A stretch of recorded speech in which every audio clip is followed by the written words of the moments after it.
চলো আজকে সকাল থেকে কী খেয়েছি সব কিছু শেয়ার করি তোমাদেরকে আবারও।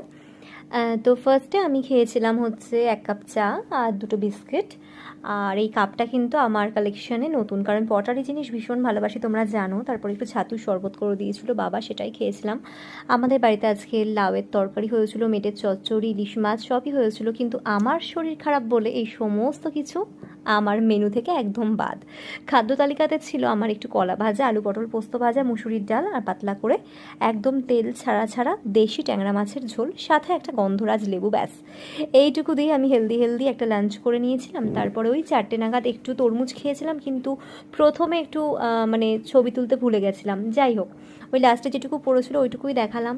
তারপরে 6টার দিকে আমাকে অনেক কটা মেডিসিন খেতে হয়, তো একটুখানি রসগোল্লা গরম গরম আর একটু বিস্কিট খেয়েছিলাম। আর তারপর রাতে ওই 8:30 9টা নাগাদ মেডিসিন খেয়ে আমি একটু ট্যাংরা মাছের ঝোল দিয়ে ভাত খেলাম। That is it for today.